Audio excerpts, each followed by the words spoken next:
सुख समृद्ध विज्ञान चैनल में सभी सुधी दर्शकों का मैं सुशील कुमार शर्मा हार्दिक स्वागत करता हूं। आज आपको एक ऐसी यक्षिणी के बारे में बताने जा रहा हूं जो व्यक्ति को यदि सिद्ध हो जाए तो इंद्र के समान वैभवशाली बना देती है। जी हाँ, इस यक्षिणी का नाम है महेंद्री यक्षिणी। महेंद्री इंद्र को कहते हैं और वो ऐसे गुणों वाली यक्षिणी है तो उसको महेंद्री यक्षिणी के नाम से पुकारा जाता है। इनकी सिद्धि के लिए व्यक्ति को जिस समय वर्षा ऋतु हो या वर्षा ऋतु ना भी हो, बादल हो और बादल में इंद्रधनुष जिस समय उगा हुआ हो, यानी कि आकाश में जब आपको इंद्रधनुष दिखाई दे उस समय इस यक्षिणी का पूजन शुरू करना चाहिए।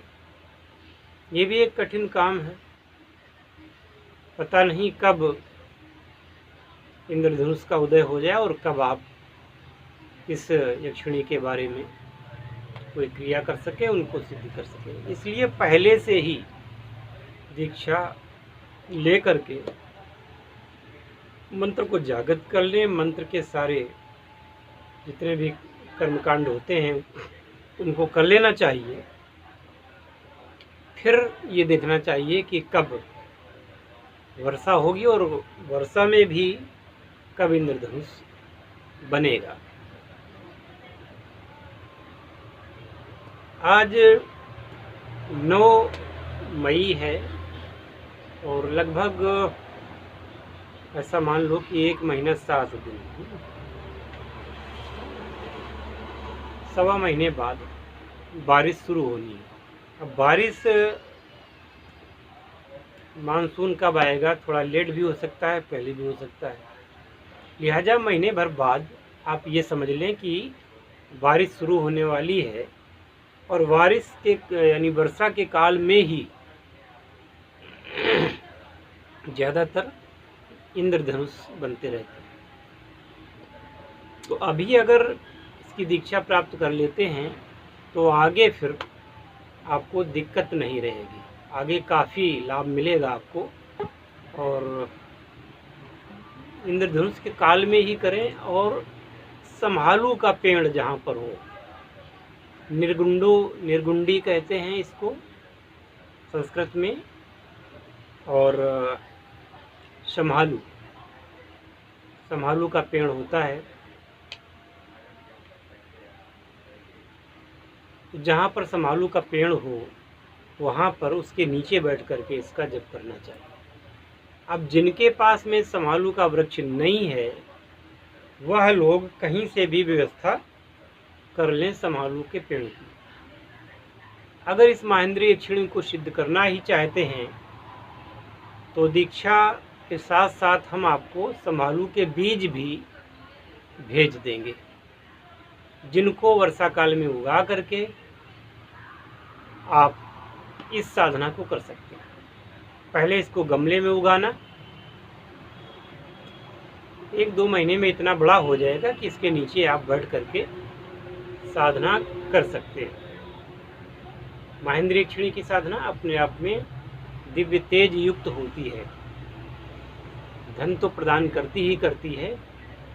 सिद्ध भी इसकी ऐसी कि जैसे आपने देखा होगा पाताल भैरवी, एक फिल्म देखी होगी, लगभग उसी प्रकार की इसके अंदर शक्तियाँ पाई जाती हैं। और आप इस यक्षिणी को सिद्ध करके जीवन की वह सारी कमियां पूरी कर सकते हैं जो कि सामान्य तौर पर नहीं हो पाती। आपको बताते चलें कि जो यक्षिणी वर्ग है यह देवताओं से, देवियों से थोड़ा सा नीचे है। योगिनियों से थोड़ा सा ऊपर का वर्ग है और यक्षिणियों को भगवान श्री शिव जी का वरदान प्राप्त है कि जहाँ भी रहेंगी इनके पास सुख संपत्ति रहेगी, इनके पास सिद्धि रहेगी। और यह एक प्रकार से देखा जाए तो यह एक प्रकार की श्रापित देवियां हैं जो हमेशा इस कोशिश में लगी रहती हैं कि कब कोई साधक उनकी साधना करे, उसको सिद्ध हो करके ये उस साधक का भला करें, तत्पश्चात इनको देव योनि प्राप्त हो जाए।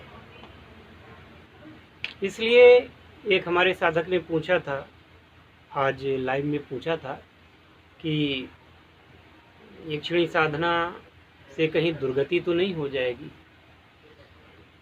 यक्षिणी साधना से दुर्गति नहीं होगी। हाँ, अब किसी दुष्ट यक्षिणी की साधना करने से दुर्गति अवश्य हो सकती है। यह भोग और मोक्ष दोनों को प्राप्त करने में आपकी सहायता करेगी। अब आपका अगर स्वभाव ही ऐसा होगा कि आपको अगर दुर्गति प्राप्त होनी होगी तो अपने आप हो जाएगी, वरना यक्षिणी साधना से दुर्गति नहीं होती। यह तो उच्च लोकों में ले जाने वाली साधना है। साधना का दुरुपयोग करने पर यह अवश्य हानि हो सकती है आपको। और इस साधना को करने से जहाँ एक ओर आपके जीवन की हर बाधा, हर कष्ट का निवारण होता है और जीवन में संपूर्णता का एहसास होता है, ऐसी यक्षिणी की साधना माँ लक्ष्मी की साधना से अधिक महत्व रखती है, क्योंकि माँ लक्ष्मी एक दिव्य देवी हैं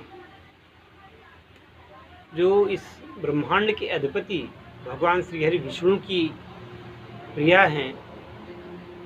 उच्च कोटि की साधना है, थोड़ा एक बार लेट भी हो सकती हैं, पर जो यक्षिणियाँ हैं यह तो इस आस में फिरा करती हैं कि कब कोई साधक उनको सिद्ध करे और उस व्यक्ति को यह धन्य धान्य आदि से संपूर्ण कर दे।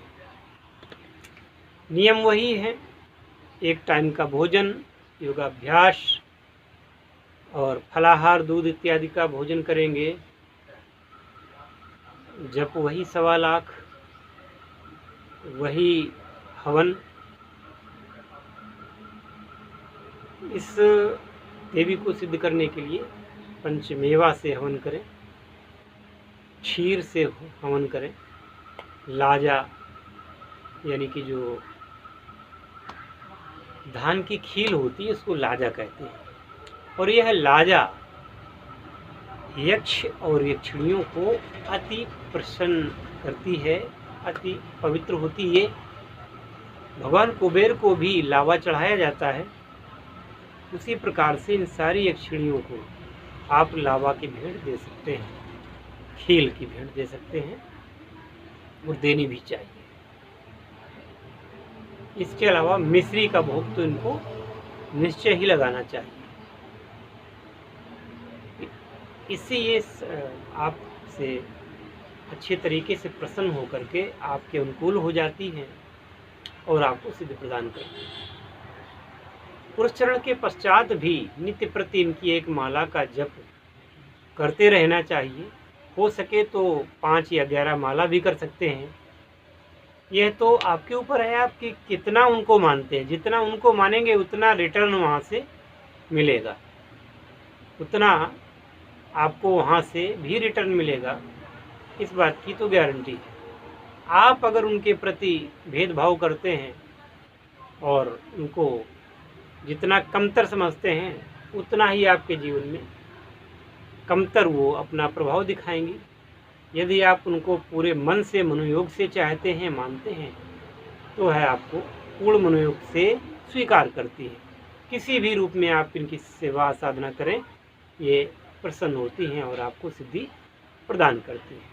हर हर महादेव। जय अक्षराज कुबेर। हरे कृष्ण।